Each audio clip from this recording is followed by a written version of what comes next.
Más de 600 casos de dengue se han reportado en el Centro de Salud del Distrito de Casagrande, entre los cuales hay 316 comprobados y 290 por confirmar. Según el epidemiólogo Dr. Ricardo Pereda, el Barrio Bajo es el sector que registra mayor número de casos en las últimas semanas. Doctor, ¿tenemos un número exacto a la fecha de hoy de cuántos casos se han reportado ya aquí en Casagrande? Bueno, tenemos estadísticamente ya registrados hasta la semana epidemiológica 16, registrados 606 casos en Casagrande, ¿no? ¿Confirmados o por confirmados? No, a ver, de estos casos tenemos 25 confirmados por laboratorio. A ver, si pueden ver las cifras, sino que acá le hemos puesto en blanco y negro.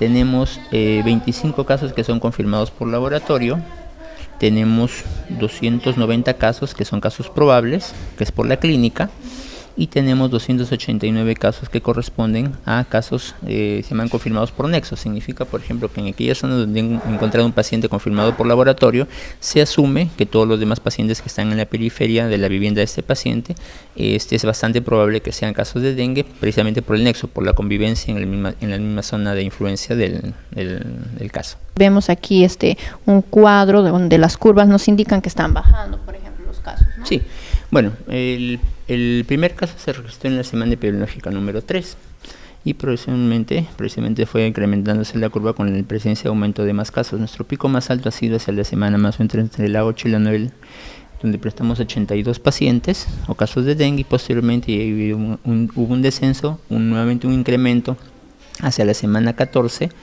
y posteriormente ha habido un decremento hacia la semana 16, que es la última medición que se ha hecho, donde se han presentado 41 casos.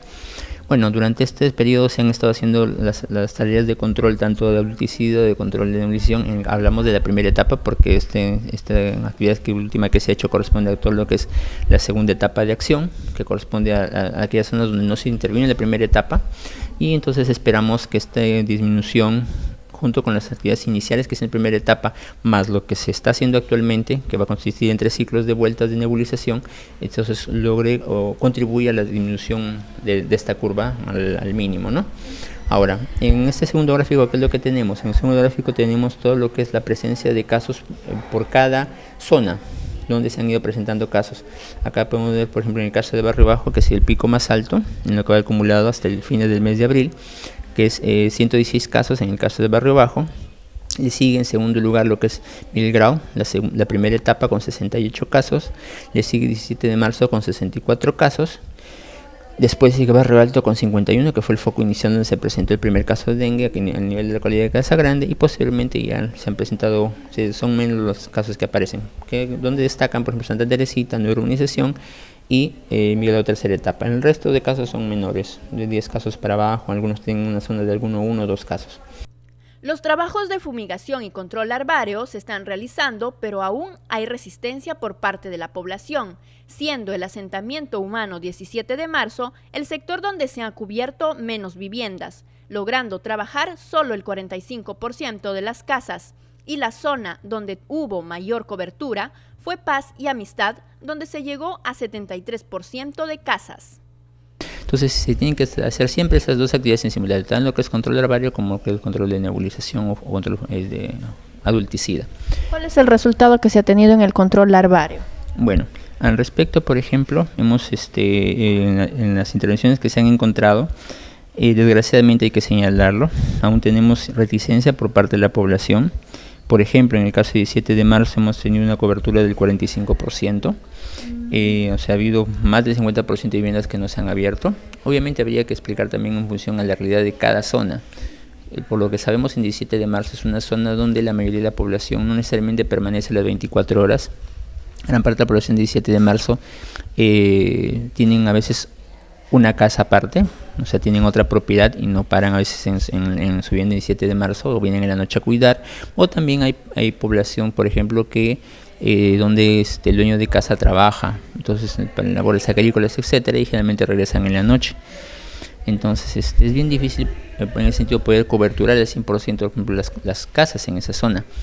Obviamente si quisiéramos hacer el trabajo de lo que es la reconversión, que es revisitar nuevamente las casas para hacer el trabajo, Si los pacientes o los pobladores llegan recién a partir de 6 y de la noche, es imposible poder efectuar esa hora del trabajo. Primero, por la hora avanzada, es una hora ya empieza la oscuridad, etcétera, y también por ser una zona de riesgo, no podemos tampoco exponer al personal de salud. Entonces, debido a eso, pues se fundamenta de que en el caso del 7 de marzo las coberturas hayan sido bajas. Otras zonas, por ejemplo, donde se han intervenido, tenemos, por ejemplo, lo que es las zonas de urbanización Lima. Tenemos las zonas de Barrio Bajo, donde las coberturas han sido del 68% en el caso de Barrio Bajo, en el caso de 8 de septiembre del 69.5%, casi un 70%. En la zona de los Talleres, sí, la intervención ha alcanzado una cobertura del 54%, y en el caso de Paz y Amistad una cobertura del 73%. Si bien es cierto, son mejores comparado con 17 de marzo, pero todavía no es la cobertura ideal. Lo adecuado hubiera sido que la intervención hubiera pasado por lo menos el 86%. En ese sentido, invocamos por favor a la población de que las siguientes actividades que vayamos a hacer nos abran sus viviendas para poder hacer la intervención. Al final eso se hace en beneficio de la comunidad.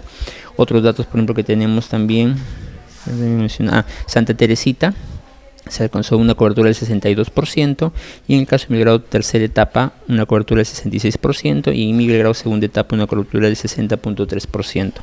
El especialista informó que los sectores donde hay posibilidad de rebrote son Barrio Bajo, 8 de septiembre, 17 de marzo, Santa Teresita y Miguel Grau tercera etapa, donde el índice de larvas en el agua es mayor al 2%. Ahora, y de estas zonas que se han coberturado, que se han revisado, tenemos, por ejemplo, que donde existe el riesgo todavía de persistencia de que puede presentarse un rebrote o continuado, permanencia, del brote de transmisión de enfermedades, Barrio Bajo, porque en Barrio Bajo se han encontrado focos o presencia del vector, del zancudo. Igual también en el caso de 8 de septiembre, que también es una zona de riesgo, con índices elevados, sobre todo en el caso de 8 de septiembre del 2.74, o sea, es que cuando el índice es mayor de 2%, entonces el riesgo es mucho más alto.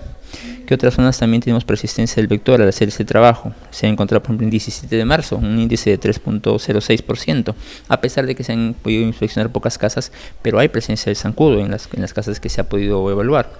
Y en el caso de Santa Teresita también, un índice diédico de 3.98%, y en el caso de Miguel Grau tercera etapa un índice diédico de 4.4%. Esas zonas que estoy mencionando con índice diédico alto son esas zonas donde precisamente puede continuar o persistir la presencia de transmisión de enfermedad. En el control larvario se realiza la revisión de los recipientes o reservorios de agua en las casas para detectar la presencia de larvas, huevos o pupas.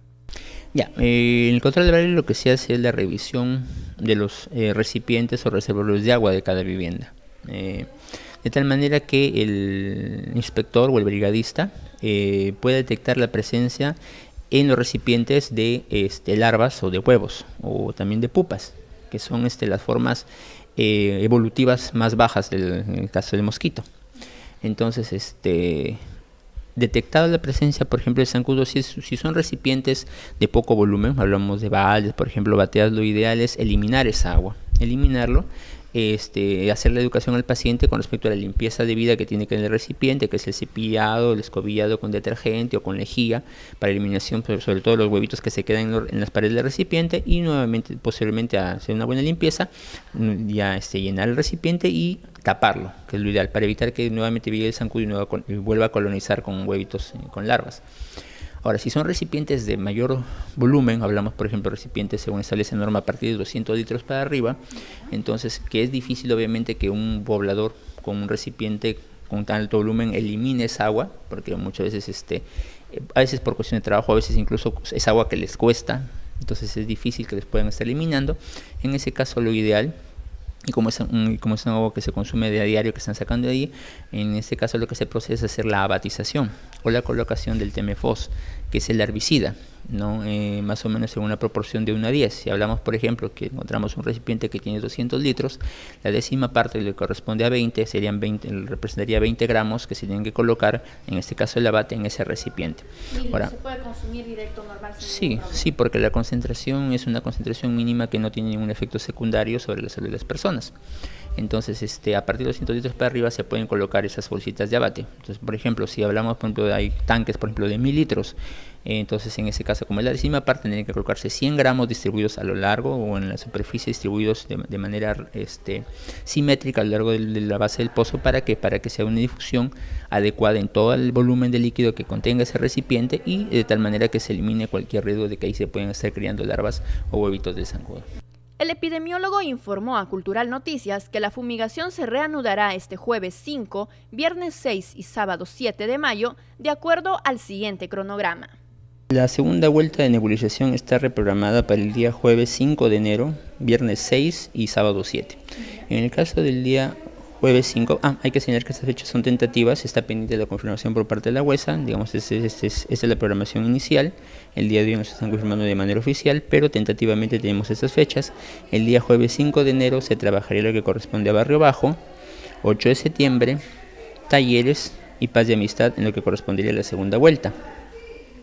El día viernes 6 se va a trabajar lo que corresponde a 17 de marzo, asentamiento humano 17 de marzo, a la urbanización Miguel Grau, tercera etapa, corresponde eso a la segunda vuelta en esas zonas, y por último el día sábado 7 se realizaría lo que es la urbanización 3 de octubre y la urbanización Luis Caballero, en lo que corresponde también a su segunda vuelta para la nebulización. Ya, en este caso ya son segundas etapas del proceso de nebulización. ¿No se va a intervenir en las casas donde no se ha fumigado la primera vez?